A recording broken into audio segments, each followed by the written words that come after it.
All week, the former children's home behind me, Haut de la Garenne in Jersey, has been revealing grim secret after grim secret. Since the first remains were discovered last weekend, this place has become the focus of worldwide media attention.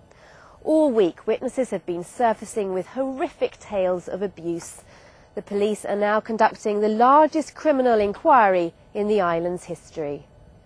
But there are huge question marks over the way the island's government, the states, have handled these allegations of child abuse. Why, islanders want to know, wasn't more done to protect Jersey's most vulnerable?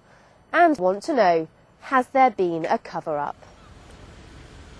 In the past week, allegations of abuse have come to light regarding not just Haut de la Garenne, but also a school in Jersey. And there's been concern and serious criticism over the treatment of children at the island's secure unit for young people, Greenfields. Tonight, Inside Out can reveal further serious allegations of abuse at another children's home, Blanche Pierre.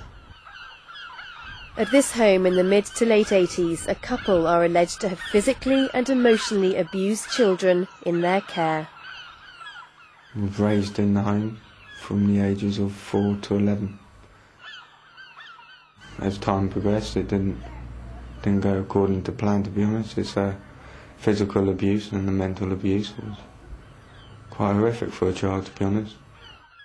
Big Al, as I used to call him, Alan Maguire, he's come back from work, he's picked up the badminton racket, and I've seen him whacking my little brother around the back of the legs, and he's broken the badminton racket on my little brother's legs. Former Minister Senator Stuart Sivray claims this is just part of a wider problem. All kinds of children that have got vulnerabilities have been repeatedly betrayed and let down by the states of Jersey over the decades. It's absolutely clear now, even on what we know already, that there has been systemic failure, a culture of neglect and maltreatment and cover-up in respect of vulnerable children for decade after decade after decade. But for the past week, the main centre of attention has been Haut de la Garenne. It opened in 1867 as a Victorian institution catering for neglected children. It's been the island's orphanage, secure home and child remand centre until closing in 1986. Now the police are examining 6 sites where they believe more remains may be found. But the police activity isn't just turning up vital evidence. It's disturbing so many painful memories. At first it wasn't too bad. Then they had some bully boys that took over the home, and then things started to get really bad. In fact, it could really only be described as a concentration camp then. Gifford Oban remembers the harsh regime there in the 1940s. Well, they've done all sorts of things, from putting wires on your legs, wetting your legs, and they had a generator which they turned with a handle to pass electricity to you. Another thing that was done, you had to toe the line of a wooden floorboards when they threw darts at you. These were real darts. If you moved at all after their session of throwing darts, then you'd be kicked and hit with an old metal army stick, a pre-war army stick. I think it was just for kicks.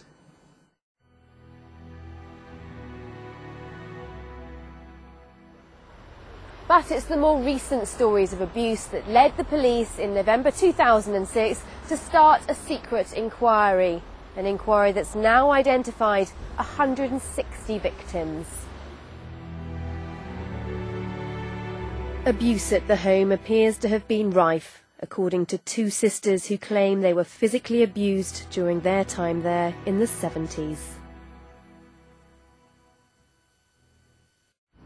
If you didn't shut your mouth, then basically you were put to bed and I was locked up. I was locked up for 10 days. 10 whole days in that cell, with a bench and a potty in the corner, and then you got to look in this field and it's getting darker and darker and darker at night. It was bad. There was a bench there and a chair, and there was just one little light bulb hanging from the ceiling, and that's all there was. Well, I'm claustrophobic. I cried and cried and cried and cried and cried, and then they come and got me about 3 hours later and took me back up to the Claymore dormitory, and I stayed in my bed for a few days. I wouldn't come out. I remember one night, I won't say who was in the other bed beside me, but somebody came in my room and lifted up my nightie and my nightgown, and the other person woke up and started moaning, and they left the room and they went out. The man leading the investigation is Deputy Chief Officer Lenny Harper. He told the press earlier this week the inquiry will last for months. It's been suggested that amongst the people that you're investigating are a number of members of the establishment on the island. Is that something that you're aware of? I mean, how many are we talking at? How high a level does this go? Well, I suppose it all depends on your definition of members of the establishment. If you're talking about members of institutions and organisations, well then yes, by the very nature of the allegations, I think it stands to reason that people who would be seen by some as members of the establishment are subject to the investigation, yes. What about politicians, police officers, that sort of establishment? It ranges over a long list of institutions, and it would be surprising if some of the people you mentioned didn't feature in the inquiry. He's rejected any notion of a high-level government conspiracy.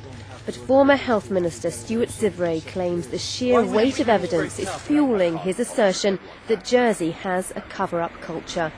He claims his sacking last autumn was all part of that culture.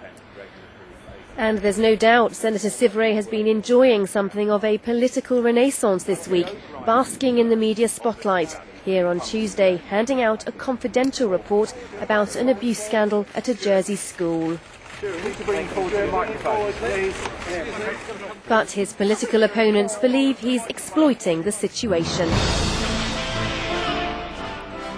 Earlier this week, BBC cameras caught this exchange between Senator Sivray and the island's Chief Minister, Frank Walker, after a radio interview. Frank, we're talking about dead children. Yes, Stuart, exactly. So you shouldn't be politicising it. You should now be throwing your support behind the police and behind the effort to find out who was responsible. I've repeated No, that. you're trying to shaft Jersey internationally. In response to the remark we're talking about dead children, you said we're trying to promote the international image of Jersey. Mr. Paxman, I said no such thing. We just heard you say it in the radio studio.